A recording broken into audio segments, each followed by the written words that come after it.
I've been fortunate to do the things that I dreamt of. So now it's my turn to give back to you guys. Again, some of you will make it to the NFL. Some of you will have regular jobs.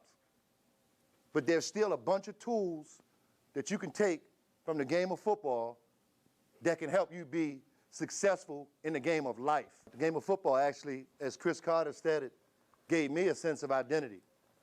I knew who I was before I got a scholarship to Virginia Tech, before I got drafted by the Green Bay Packers. But football allowed me to figure out life. No one likes failing.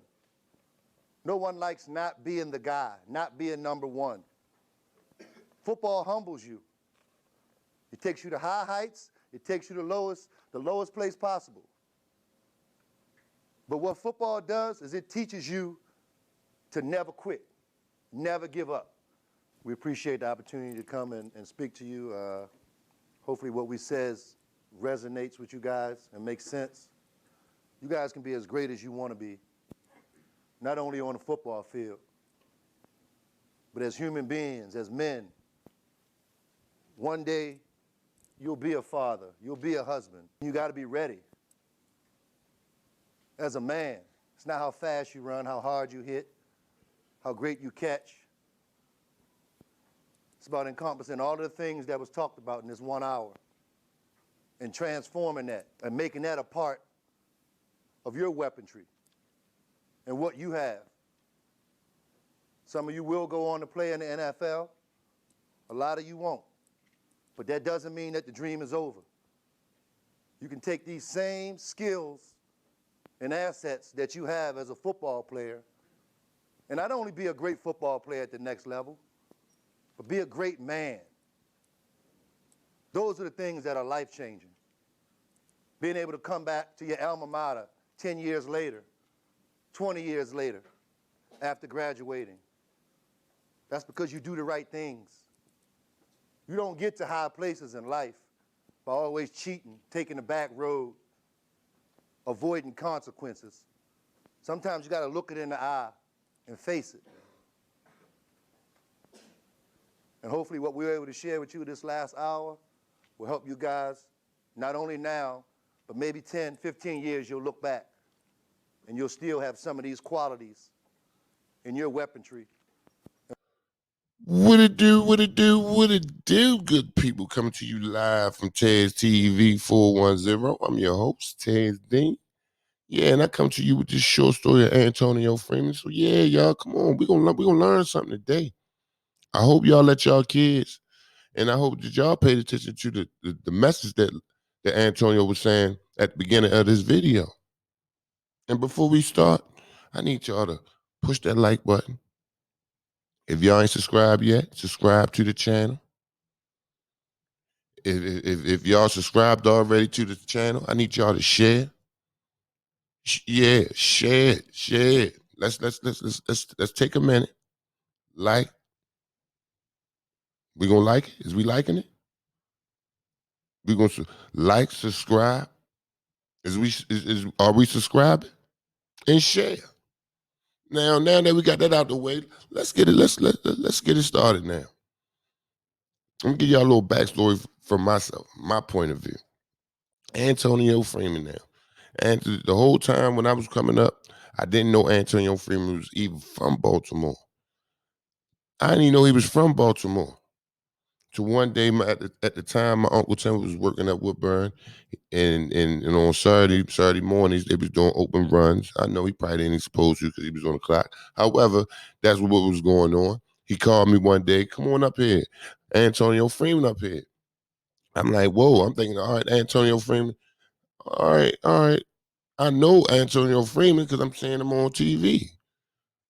I get to the gym, I'm like, oh, that's really Antonio Freeman. This whole time, I'm still not knowing he's really from Baltimore City. And I didn't know he played basketball. Man, so we up there, we hooping.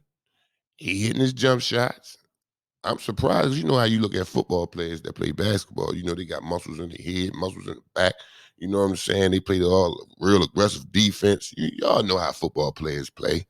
You know what I'm saying, on that basketball court.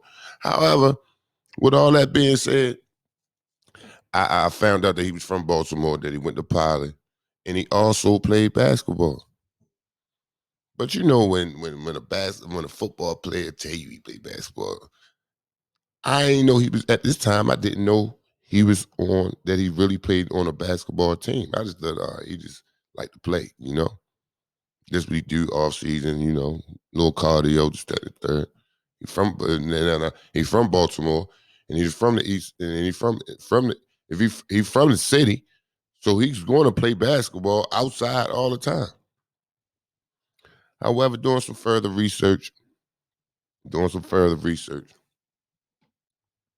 before Antonio attended Poly. Like I said, he played with Oliver Reck, Bucky Lee, Coach Andre Bernhardt. He played with those guys. Now, going into high school, he thought he was going to go to Dunbar. And he really thought that he was going to Dunbar. And I'm pretty sure he probably did want to go to Dunbar.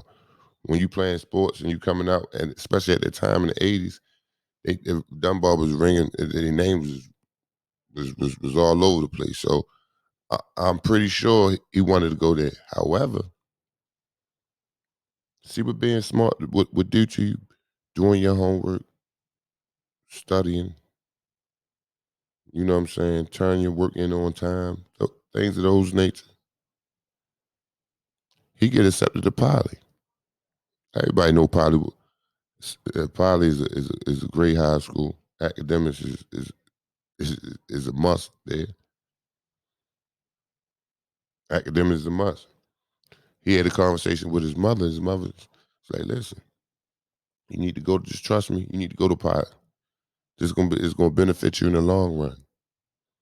He listened to Mama, attend Poly, and didn't even play basketball his freshman and sophomore year. No, he didn't even play basketball his freshman and sophomore year. No, not at all. Because we're gonna get there. We're gonna talk about the football. We're gonna get there, y'all. That's self-explanatory. We're gonna get to the football part. But I wanted to talk right here just a little bit like he didn't play basketball to his junior and senior year. So me saying this, me keep repeating this, sometimes what's for you is gonna be for you. What's for you is gonna be for you. You put your best forward. You put your best forward first. You know what I'm saying? It's hard to fail. You hear me, kids? Young men, young ladies, it's hard to fail when you're doing what you're supposed to do. It's hard to fail. Being respectful, just doing it the right way is hard to fail. You will win, I say 98% of the time. I ain't gonna say 100. 98% of the time, you do what you're supposed to do, you're gonna get rewarded. You will get rewarded. So you know what Antonio did? Like I said, he wasn't evidently by him not even playing his 9th and 10th grade year of basketball, and especially at a school like Poly at the time wasn't known for basketball. He come in, not only did he play and push other teams around the area, because people used to look at Poly like a pushover, like that's a W. We gonna get this. That's they nerds that can play basketball a little bit, or they nerds that can play football. You know what I'm saying? Like people wasn't getting up for Poly like that. But I could understand that they had to. They had to start when Antonio was on board. And the reason why I say that, because the man averaged 28 points, man. Man averaged 28 points in high school, man. 28 points. He did. Second team all Metro his senior year in basketball. He did that. He did that. You know what I'm saying? So that's salute that. We're gonna salute that. Now, Antonio, now let's talk about this football field. 1980, 89, 1990, Sun Player of the Year, 47 catches, 1,070 yards, 9 touchdowns. You know what I'm saying? Beat City that year. They done raised them up with the flag. Made the big 33 squad. And that was big at the time. When you got the players from Maryland playing against the players from from PA or the players from VA. That was the game. That was a game, and there's a lot of coaches going to be there. A lot of coaches going to be there. One thing I like to ask Buttons, though, I read that he committed to West Virginia first. However, he signed at the VTech. But I want to know, was that accurate? Was he committed to West Virginia? Or did he commit to West Virginia? And why did he decommit out of West Virginia and sign with VTech? It's just a little question I had, you know. Y'all ever talk to him? Ask him that. Anybody ever speak with him? However, he went down to VTech and had a great career. He did his thing down there. He did. And VTech, I want to say he in VTech Hall of Fame. Get drafted to the Green Bay Packers. Played 10 NFL seasons. I know people remember him from the catch on Monday Night Football, that special catch. I forget how many times he made the Pro Bowl, but he did that. Super Bowl champion. Played 10 seasons in the NFL. Green Bay, Philly, Miami, and I want to say he retired. He retired as a Green Bay Packer. Don't quote me on that. But I like to just say salute to Antonio Freeman. Baltimore, stand up. Chaz TV. Holla.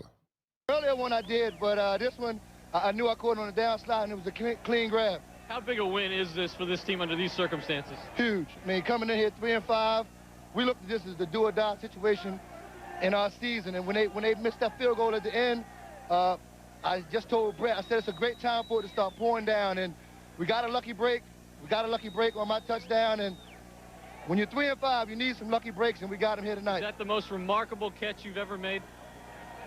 I don't know. I'm in the record books for the Super Bowl with 81-yard touchdown, long as ever. But under these circumstances, that is one of the most remarkable catches I've ever made. It was easily the most difficult, if not the most important. Yeah, it was extremely difficult, and, you know, it helped our team improve to 4-5, and that's the big thing. You know, individual stats are fine, but we leave here 4-5, hopefully on the upslide with a tough division schedule still left. Okay, thanks, Antonio. They get in the end zone by throwing it, but they move the ball up and down the field by running the football. And the other thing that they're doing awfully well is, I'll tell you, Favre's hurt, I'm surprised, because he's moved cold. Second quarter, Green Bay up 7-3. Brett Favre rolling right, looking for Antonio Freeman, and finds him. 14-3 Packers. Freeman with some really nifty, fancy footwork, keeping his feet in bounds. The Bears challenged, not overturned. Third. He had 20 completions 2 plays later, getting his hook on with Antonio Freeman. 52nd time these two have hooked up for a touchdown.